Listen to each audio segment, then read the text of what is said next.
다양한 원인 때문에 두통이 생기는데요. 오늘은 두통의 흔한 원인 중에 하나 후두신경통에 대한 얘기를 해드릴 거예요. 가끔씩 이런 분들이 있어요. 뒷목이 좀 묵직하고 평소에 뻐근한 분들 중에서 어느 날 갑자기 머리를 타고 찌릿찌릿 올라가는 그런 종류의 이제 통증을 느끼면서 한의원에 오시는 분들이 있는데요. 어떤 분들은 머리에서 뭐가 찌릿찌릿하니까 이거 혹시 무슨 중풍 아니야? 중풍전조증 아니야? 이렇게 많이 걱정하면서 오시는데 뒷머리를 타고 올라오는 두통인 경우에 거의 대부분은 후두신경통이에요.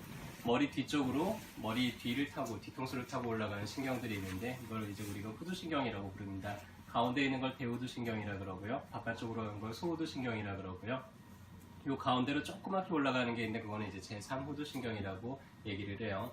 이 후두신경들은 가만히 보면은 뒷목에 있는 이 근육 사이를 지나가요. 근육이 좀 느슨할 때는 괜찮은데 근육이 많이 긴장되어 있을 때 이 신경들을 압박을 하면서 이 신경을 따라서 이제 통증들이 발생이 될 수가 있습니다.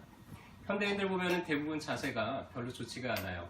여러분들도 좀 익숙한 자세들이 있으시죠? 네, 앉아있는데 컴퓨터 할 때 이렇게 좀 많이 숙이고 앉아있는 거, 운전할 때도 좀 많이 숙이고 있고요. 요새는 또 스마트폰 많이 보잖아요. 스마트폰 이렇게 숙이고 보다 보면은 이 뒤쪽에 많이 긴장이 될 수밖에 없습니다. 옆에서 봤을 때 어깨선하고 귀가 정확하게 일직선상에 있을 때 목이 가장 편안하고 가장 균형이 잘 잡혀 있는 자세예요. 근데 어깨선보다도 귀가 앞으로 나오기 시작을 하면은 얼마나 더 앞으로 나왔느냐에 따라서 이제는 균형이 좀 깨지게 되고요. 이럴 때 이 뒤에 있는 근육들이 머리가 더 앞으로 수그러지지 않도록 계속 힘을 쓰고 있어요. 그러다 보면 이 뒷목이 계속 좀 뭉치고 뻐근하고 무겁고 긴장되고 할 수밖에 없겠죠. 아마 여기 계시는 분들 중에서도 어깨가 무겁다, 뒷목 무겁다 하는 분들 꽤 많을 거예요. 대부분 이런 자세의 문제입니다.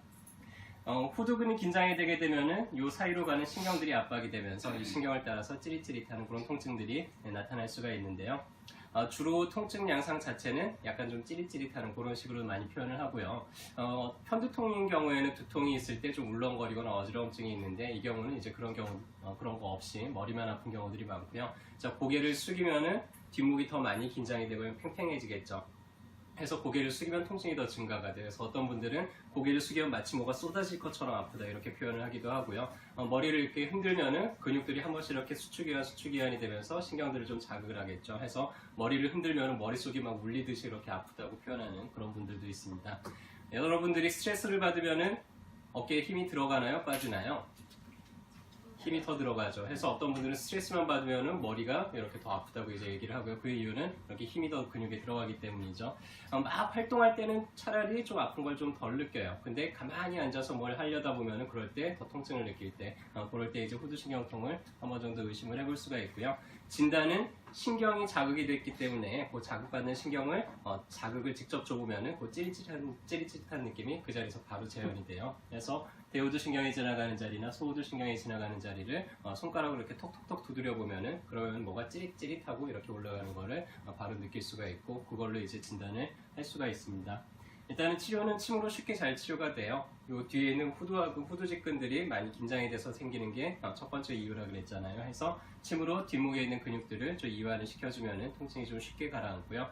어떤 경우는 이제 신경 손상이 많이 진행이 돼서 좀 근육만 풀어서는 회복이 안 되는 경우들도 있는데 그럴 때는 주겸약침 같은 거를 놔서 신경 자체를 좀 회복을 시켜주면 통증도 쉽게 사라지는 편입니다. 평상시에 이제 뒷골이 좀 많이 당기고 무거운 분들이 있을 거예요. 해서 이런 거를 예방하기 위해서는 뒷목이 뭉치지 않도록 관리를 하는 게 중요하고요. 그래서 평소에 좀 뒷목을 자주 마사지를 해준다든지 간단하게 뒷목에 힘이 빠지는 스트레칭 하나만 알려드릴게요. 자, 손을 뒤로 깍지를 끼고 머리를 잡고요. 자, 손으로 머리를 이렇게 앞으로 밀 거예요. 고개를 살짝 숙인 상태에서 턱을 잡아 당기고요. 자, 시선은 약간 상방을 봅니다. 자, 손으로는 머리를 누르면서 머리로는 손을 뒤로 밀어주세요. 힘껏 밀어주세요. 목 뒤에 힘을 쓰면서 손으로는 머리를 누르고 머리로는 손을 밀고 한 10초 정도를 계속 힘을 쓰고 있는 거예요. 그리고 잠깐 5초 정도 힘을 빼고요. 자, 고개를 살짝 숙인 상태에서 손으로 머리를 누르면서 머리로는 손을 밀어주세요.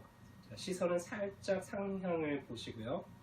턱을 조금만 당겨주시고 계속 힘을 쓰는 자세를 한 10초 정도 유지를 합니다.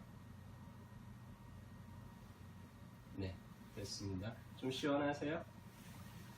하고 나니까 약간 시원하고 좀 힘이 빠지는 느낌이 나죠. 그래서 내가 평소에 좀 많이 앉아서 생활을 하거나 뒷골이 좀 당긴다 하는 분들은 이런 스트레칭을 좀 자주 해주시면 좋겠고요.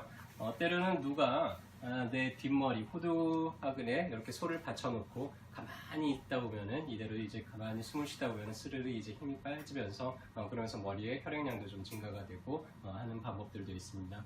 저희 한의원에 이런 특수 베개가 있는데 가끔씩 이제 그런 문제가 있는 분들한테는 이런 베개를 배드리기도 하죠. 자, 일단은 일상 생활 습관이 제일 중요해요. 운전을 오래 한다 하는 분들은 등받이를 좀 바짝 세워서 머리를 등받이에 대고 운전을 하는 게 제일 좋습니다. 그러지 않고 이렇게 고개를 숙이고 있다든지 등받이를 너무 뒤로 미루게 되면은 고개를 숙인 자세가 좀 많이 되겠죠. 컴퓨터 작업 같은 거 많이 하는 분들도 좀 앉아있는 자세를 바로잡는 게 좋은데요. 일단은 골반, 대퇴골이 좀 수평이 되게, 그 다음에 책상 위에 내가 손을 딱 올려놨을 때 손도 좀 수평이 되게 하는 정도 책상 높이와 의자 높이가 가장 좋고요. 모니터를 너무 낮게 보면 고개를 계속 숙이고 보게 되겠죠. 해서 모니터를 좀 높여서 내가 수평으로 모니터를 쳐다볼 수 있게, 만약에 그래도 좀 뒷골이 땡기다 그러면 모니터를 더 높여서 살짝 위로 보게 되면 좀 장시간 작업을 하더라도 뒷목이 뭉치는 거를 좀 막을 수가 있겠죠. 누워서 주무실 때도 베개를 너무 높은 베개 쓰시는 분들이 있어요. 우리 일반적으로 쓰는 손베개 두툼하잖아요. 그런 베개 베고 누우면 어때요? 고개를 계속 수그리고 있는 거랑 똑같죠. 잠잘 때도. 해서 좀 낮은 베개, 목을 좀 받쳐주는 그런 종류의 베개를 사용하시는 게 가장 좋습니다. 해서 평상시에 좀 이런 생활 습관들 잘 유념해 주시고 뒷목이 긴장되지 않도록 그렇게 평소에 좀 잘 관리를 해 주시고요. 그럼에도 불구하고 뒷골이 자주 땡기고 아프다 그럴 때는 어디서 치료를 받나요?